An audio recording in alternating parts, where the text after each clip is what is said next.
Hello, friends, and welcome back to the Mentor Nation podcast. I am your solo host, John Abbas, and I'm excited for you to be here today as I quite possibly interview the most interesting guest I have ever had on the show.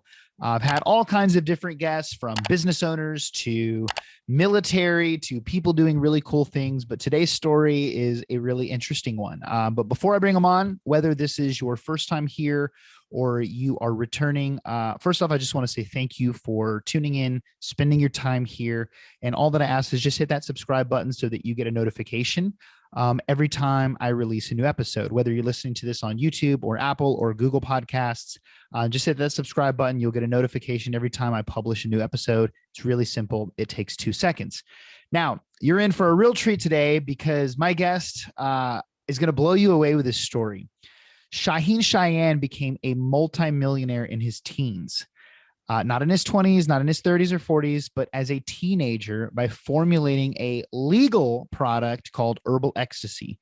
It took off in clubs and cities all across the world. And believe it or not, it grew into a $1 billion, almost all cash business. And in this interview, Shaahin shares his incredible story, how he built his company, how it fell apart, and just a lot of valuable stories and lessons along the way that you can absolutely take from and apply to whatever it is that you're doing. Today, Shaahin is an author, he's an investor, he's a film producer, he's built many different types of businesses, and much of his incredible story is detailed in his book that he wrote titled Billion: How I Became the King of the Thrill Pill Cult. Very interesting book. Highly recommend that you check it out.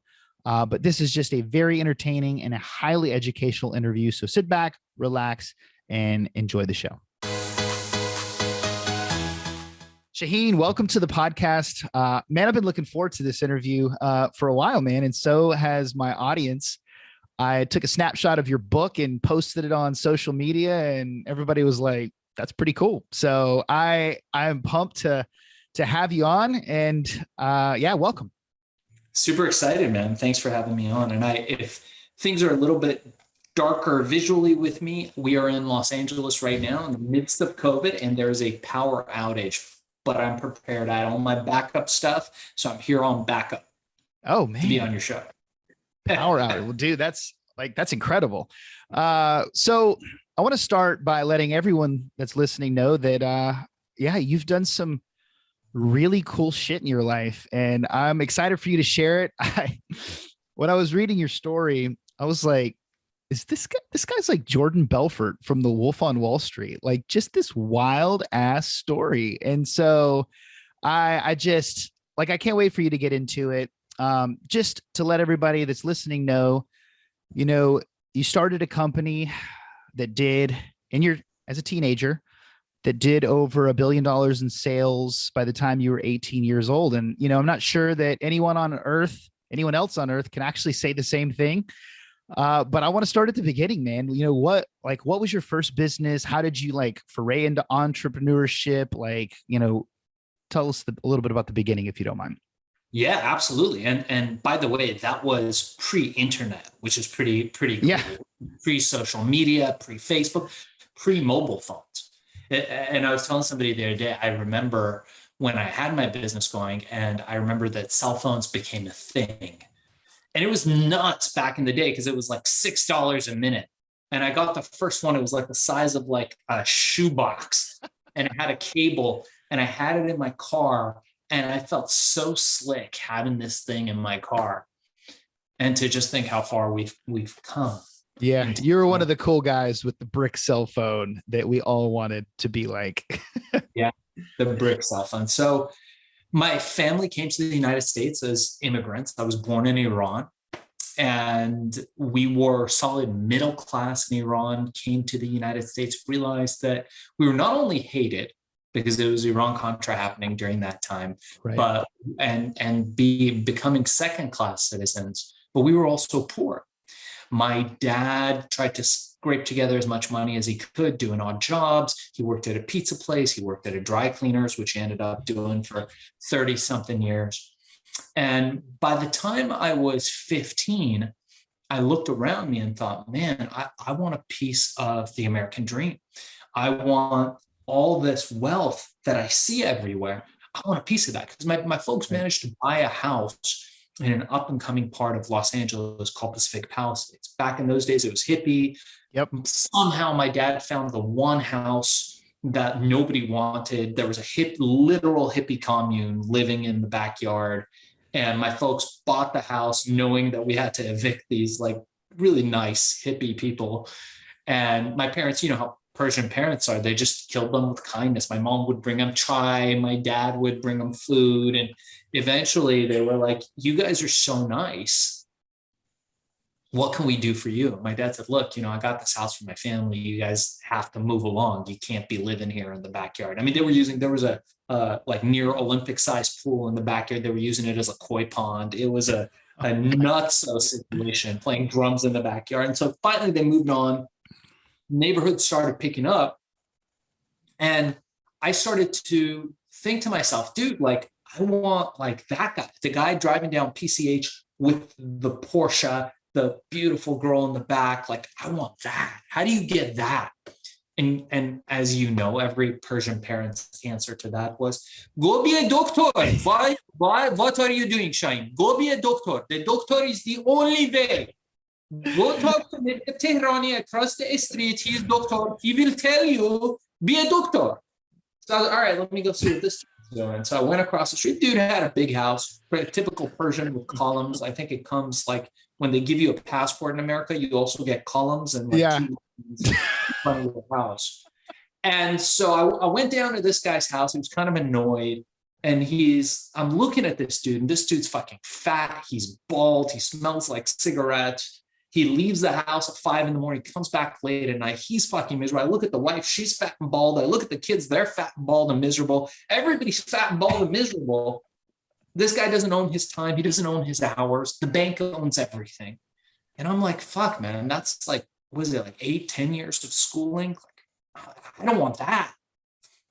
And I had the fortune to read all the great books from the time I was 10 years old. I was reading. And I would read things like Think and Grow Rich. I would read about, you know, guys like Tony Robbins and this other guy, Stuart Wilde, all these self-help books. So I thought, fuck, man, I got to make a run for it. I can't do this. So I just packed up my stuff when I was 15 and I took off. Wow. And I left home. I cut off ties with everybody I knew. And I went out there to seek my fame and fortune. I had nowhere to live. I had no money. I would eat at the community college because they would have free food. I would sleep in the back of an abandoned Lincoln Continental, which was spectacular. And later I learned that you could convince brokers to give you the lockbox codes to buildings that were under construction if they thought you might buy them at some point, and be able to sleep there at night while they were doing the repairs to the building or whatever, and wake up in the morning before anybody came to do the work, and you would be all good. So I did that for a while, got involved in the electronic music scene here in Los Angeles. And pretty soon I discovered, man, I need to make some money. So I stumbled upon the most profitable thing at that time, which was dealing drugs, and decided, hey, man, ecstasy is the biggest drug. I'll just sell that. And then I looked back to my adolescence coming to this country, speaking very little English, and a brief career in crime as an adolescent, selling porno magazines, glue, cigarettes, whatever I could to become the cool kid at school, and realizing that I was really fucking bad at crime, constantly getting busted, very good at making money, very bad at crime. Every crime I did, I'd get caught.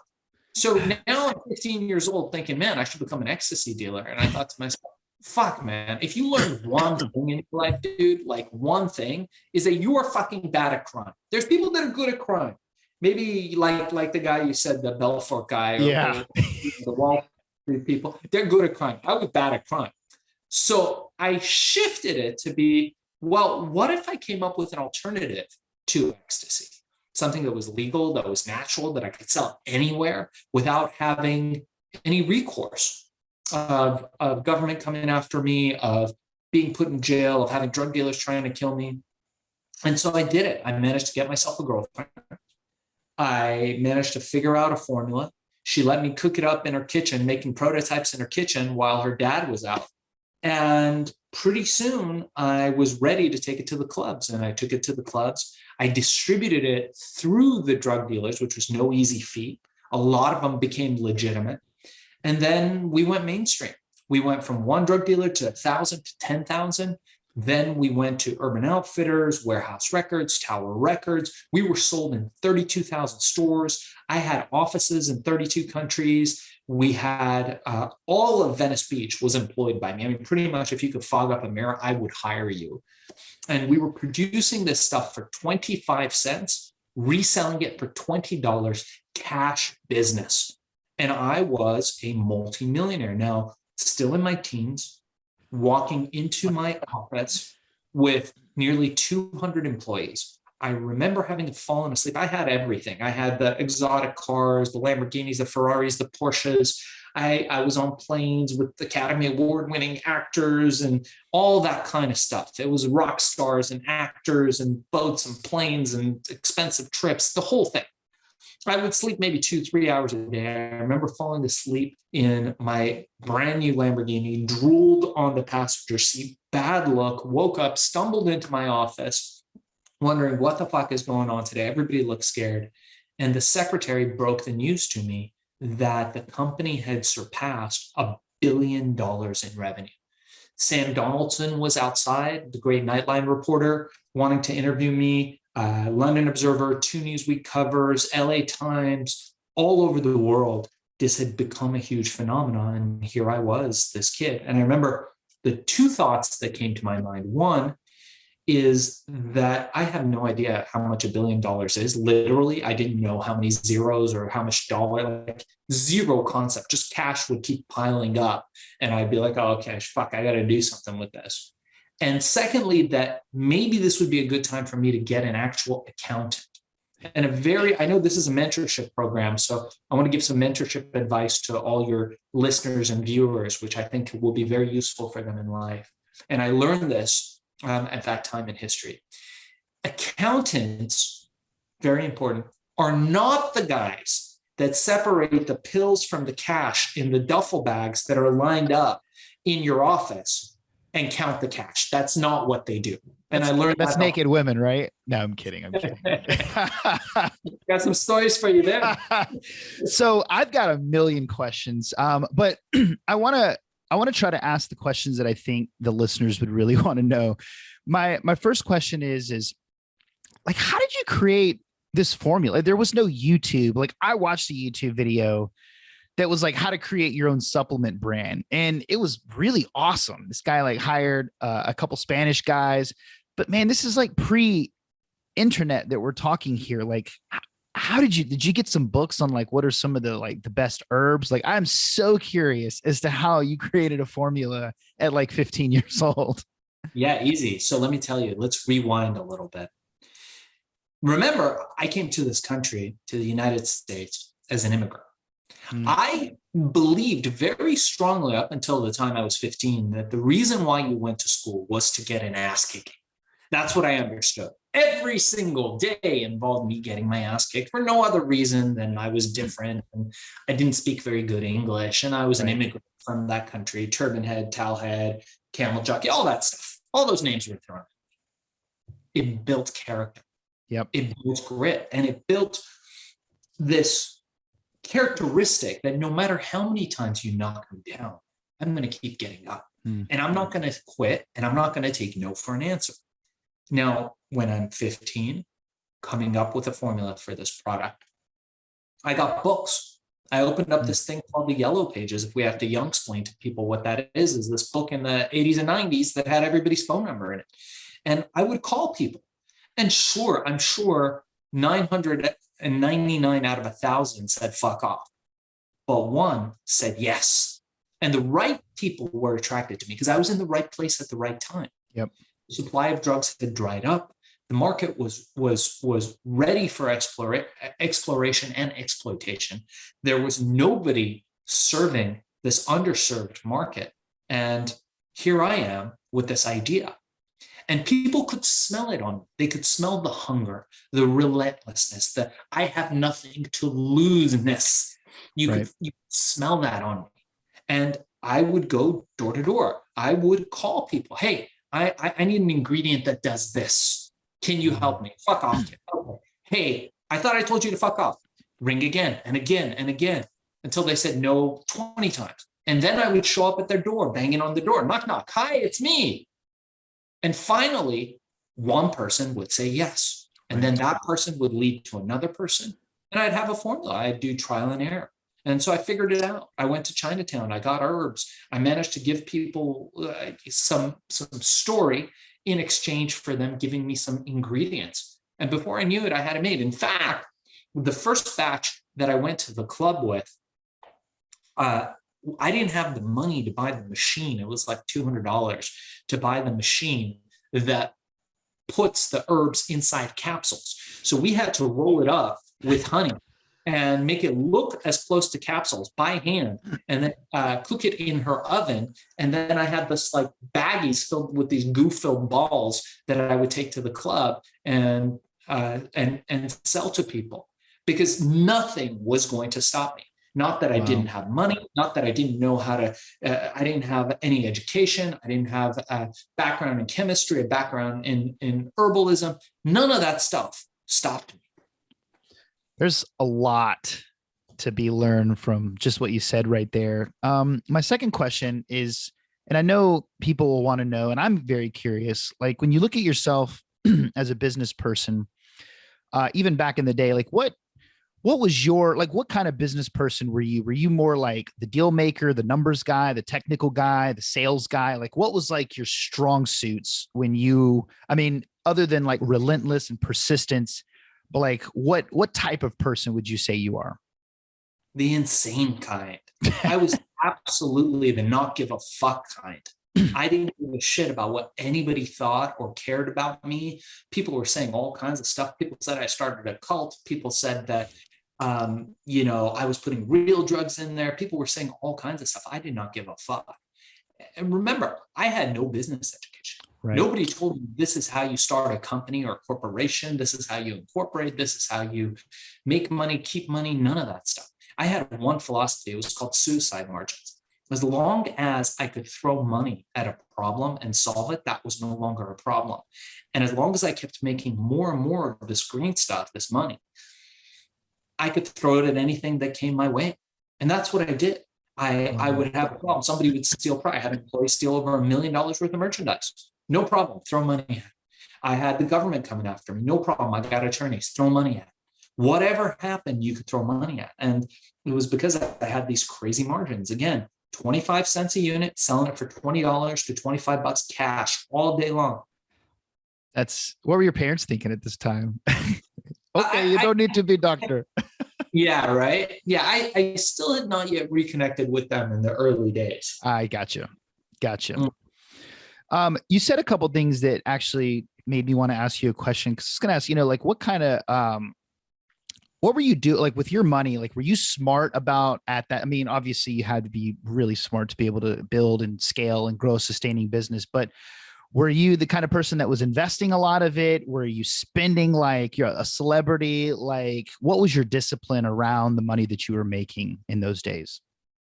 I had no discipline. In fact, I think if I could have been more stupid, it would have won some kind of an award. There must be a Guinness World Book of Awards. At one point, I decided for a short period of time that, look, anybody comes and asks me for money, I'm just going to give it to them. I didn't tell anybody I was going to do this. And sure enough, I came up with that concept as a way of fostering a mindset of abundance, because I had so much money, it didn't matter really. And people started coming. And this one guy came and said, hey, dude, I want to start a band, man. We're going to do so well. I'll pay you back, bro. I just need 50 grand. And I wrote the check, just gave him the check. Next guy comes along, man, I'd like to take my girlfriend skydiving, can't afford it. Wrote him a check. Wow.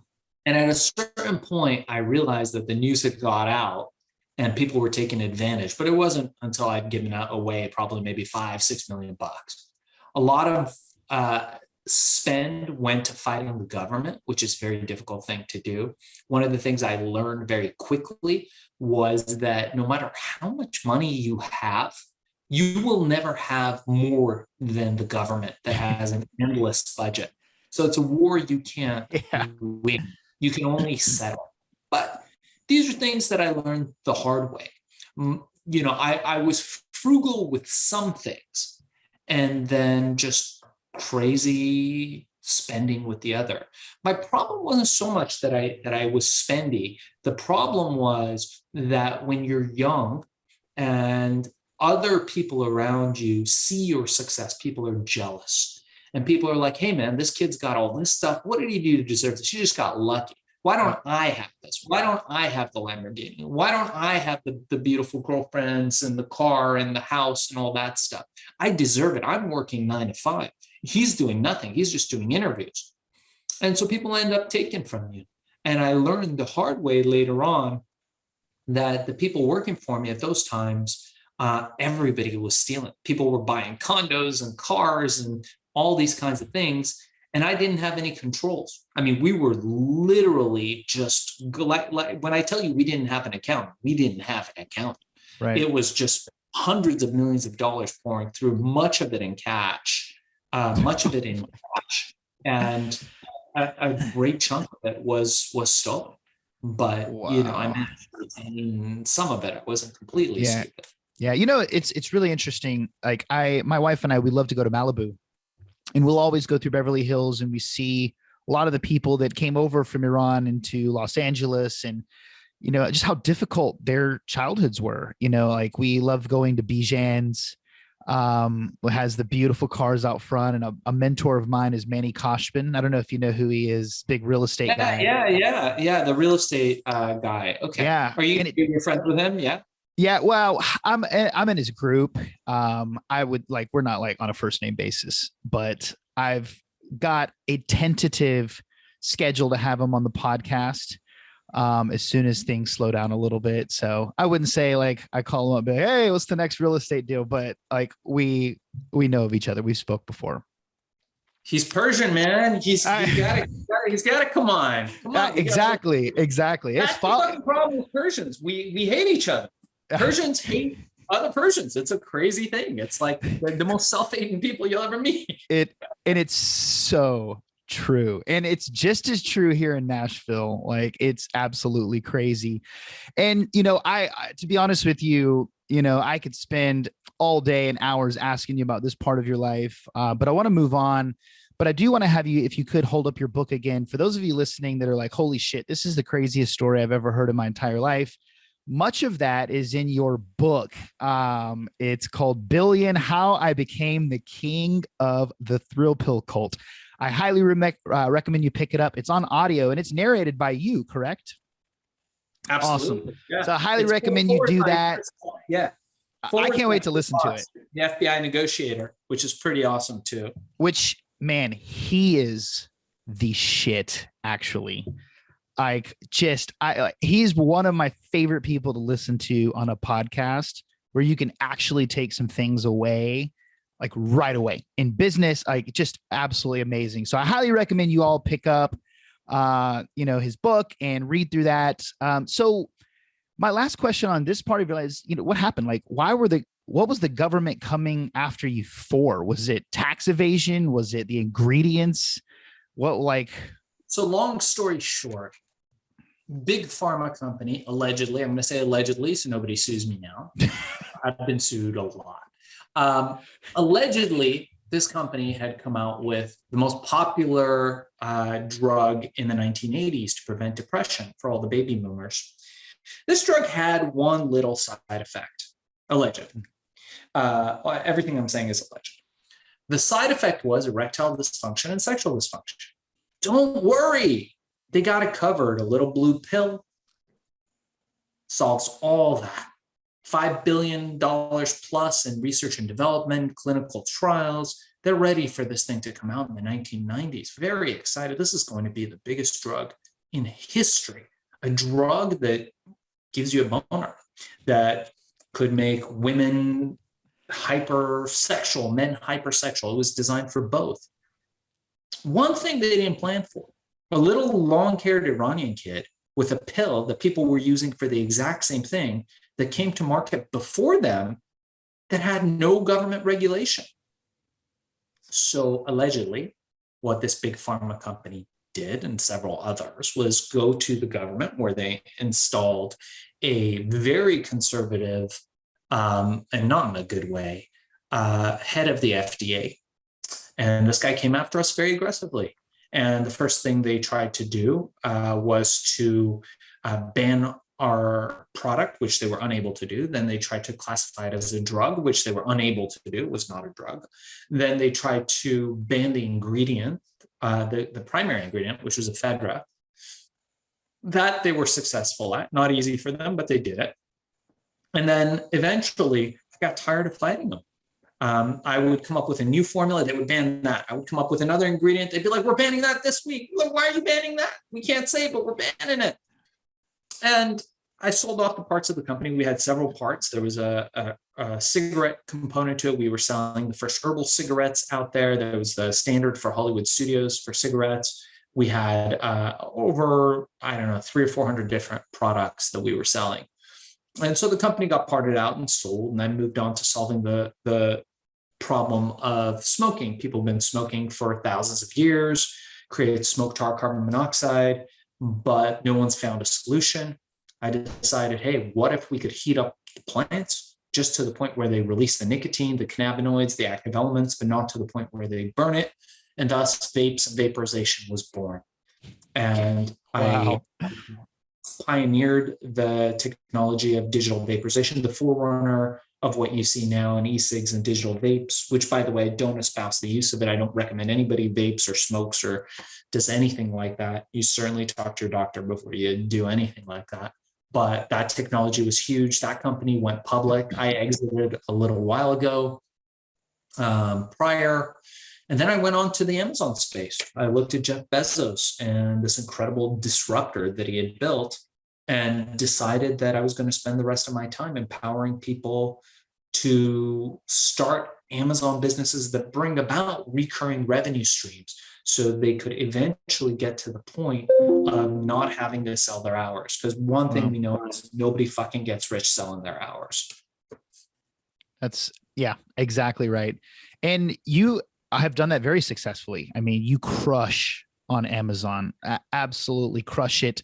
But, you know, the thing that I really love is that, you know, you're in a phase of your life now where it's about empowering and giving back to others. And I think a lot of us realize that, especially like 30s, 40s, it's like, you know, especially those that have made really great money, that growth and contribution, right? Tony Robbins says it, like, those are the things that actually lead to fulfillment. And you help a lot of people do that exact same thing.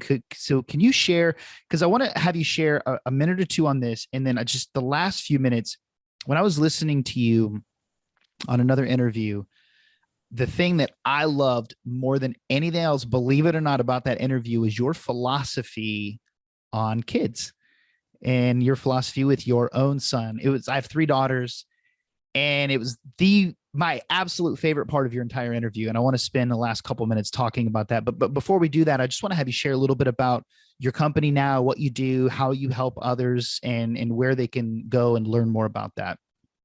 Yeah. So I came up after the vaporizer thing, after Herbal Ecstasy, I came up with this brain pill, super cool, kind of like a limitless pill that I thought, hey man, it's gonna, you know, when you have kids and you just got to stay on your toes. And I was like, man, my mental acuity isn't where it was. I got to improve. And so I came up with this pill, produced it, one of the biggest pharma facilities in the United States, came out with it, called Accelerol Focus Plus. It's on Amazon if anybody wants it. Back then it was really expensive. These ingredients are super expensive that do what this stuff does and actually works. So I was like, man, how am I going to sell it? You were able to get Bezos on the phone. You were able to email him, jeff@amazon.com. He'd respond. Amazon wasn't the behemoth that it is now. Yeah. Well, it turns out that Bezos was opening up its platform to third-party sellers, people just like me and you, to sell whatever we wanted to on the platform. So I thought, cool, let me do that. So I listed it on there, went to sleep, didn't think much of it, $120 product, woke up the next day, thousands of orders, hundreds of thousands of dollars. I thought, man, I'm going to look a little bit closer into this. And as I looked into it, I saw, man, this guy isn't just some nerdy, bald dude like some chump. This guy's a disruptor. And he's not building a bookstore. He's building something that's going to disrupt e-commerce forever and commerce forever. And I went all in. And I learned all the little tips and tricks, how you influence people, how you drive people to your listing, how you get people to buy your product, how you find a product, how do you get reviews, all that stuff. And now I have a 1-hour course. It's normally $100. It's normally $200. That's 1 hour, $200 for everybody who is watching this. Use the cool code Mentor Inc. and I will give you the course for free. So email me. I'm going to do something. I'm going to give out my personal email so people can reach out to me directly. I answer all emails. I will get back to you. It might take a minute, but I will. It's darkzess@gmail.com, darkzess@gmail.com. Email me directly. Use Mentor Inc. in the subject heading, and I will give you the 1 hour, $200 course for free. Man, that's awesome. I'll write this down. I'll make sure I put it in the show notes as well so that people can find that. It'll go out to the email list. That's very grateful, man. Thank you for doing that. I had no idea. So my final thing that I want to share is you said something that's really powerful, because a lot of the listeners here are parents. A lot of them have kids. And there's a really big misconception. I had a guest a long time ago, and he touched on this because, the title of the podcast, I wanted it to be like how to raise your kids to be entrepreneurs. And he got on there and he's like, well, you can't, and we're having this whole conversation, and you have a really interesting philosophy on what you can't teach kids, what you can give them, what you can't give them, and how you go about it. And I just was wondering if you could just share that, like that philosophy a little bit. Because I think a lot of parents, especially like our parents, right? They like drive home what they want you to be, who they want you to be, how they want you to get there, and you fight it your whole life. So please share that if you don't mind. Well, I guess let me know how that goes for you, to the people who are trying to push their kids to be something they don't want to do. So first off, I believe truly that we're all individual spirits and beings, and whatever you want to call it without the woo-woo, but we all have our own direction that we're going to go, and it's based on our personality. It's based on who we are. And you gotta first look at each individual child's spirit. Like, what kind of a child are they? Are they driven?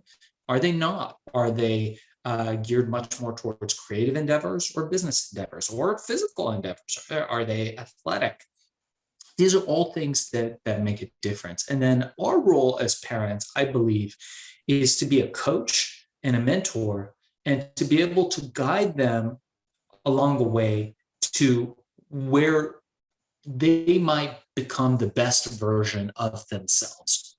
And most of the time, we're able to have the greatest impact simply by experience and by our actions rather than our words. Kids will look at what we do much more than what we say.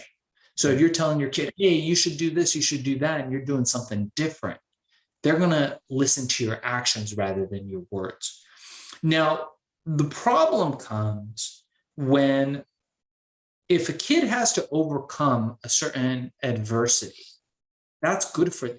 Remember, in my story, it builds grit, it builds character. That's right. And if you can overcome that, if you don't let them crush your spirit, if you get knocked down and you get right back up and you keep fighting, you become stronger. What doesn't kill you makes you stronger. But you have to have that type of transformational experience to be able to become strong. You have to have adversity and a resolution to that adversity. The problem comes now with our kids being too comfortable. That's right. Like, we came here as immigrants. I mean, I didn't eat at a restaurant until I was 15, not including Chela Kebab. They did make time for that. But outside of that, I didn't really eat at a restaurant. When we got clothes, I had to wait till some cool surfer dude walked into my dad's store, his dry cleaners, and just pray that that dude was a loser and wouldn't pay his bill. So the next season we would get the clothes. The clothes were 2 sizes too big for us. We didn't eat out. Like my mom, I'd be like, Mom, I want McDonald's. She'd be like, what do you mean McDonald's? Here you go. She'd put like some, pita beef, bread. 2 pieces of pita bread or whatever. I'd be like, this is McDonald's. Enjoy. I love it. That was what we did. When we didn't have enough money, it would be 1 burger for 2 of us. But now things are, for my kid, is much more comfortable. He doesn't have to worry about that. He wants for nothing. And so for him to be able to build discipline, to build grit, he needs to have experiences that foster. So things that foster that would include travel, especially to places that aren't so comfortable to travel to see other cultures. Martial arts, a great thing. I train martial arts myself. I train Brazilian Jiu-Jitsu. I train mixed martial arts. And when you're on the mat, it doesn't matter how much money you have. It doesn't matter how much you have achieved in business and life, whatever. It's equal between you and your opponent. And in that moment, it comes down to survival. Right. And that builds character. It builds grit. Doing things that help other people builds grit, builds character. So there is a need to have a transformational experience, something where they can have these aha moments and self-reflect, because without it, they just become part of the status quo, and they will be usurped by someone who has had that transformational experience. You look at people like Steve Jobs, he was adopted. You look at Elon Musk, you look at Jeff Bezos, you look at all these people, and they've had to overcome some level of adversity in their life. There's something that happened to them. None of those guys had it easy, right? Especially being nerds. Bill Gates, some of these people did come from money and they were more comfortable, but something happened to them in their life where they had this transformational experience. And Richard Koch, the author of the 80-20 principle, really great. If you guys haven't read it, it's one of those canon books. His latest book, Unreasonable Success and How to Achieve It, he talks about all these amazing people in history and how they've had these experiences that have transformed them. So as a parent, really, my goal is to foster that type of experience and learning, and to be a guide and a coach. And I know that it doesn't matter what I want them to be. Their spirit's gonna carry them to where their highest good is. But what I can do is give them the tools of discipline and gratitude, humility, all these things that make them into a good person. This is exactly what I was hoping you would share. It's just fantastic. So much wisdom there. Shaahin, this has been a fantastic interview. My final question is, where's the best place for people to connect with you? You put out a lot of content. For those that don't know this, you have a podcast, you're putting out tons of content, you have huge followers, a huge following on social media, you have a thriving YouTube channel. Where's the best place for somebody to start that wants to follow your content moving forward?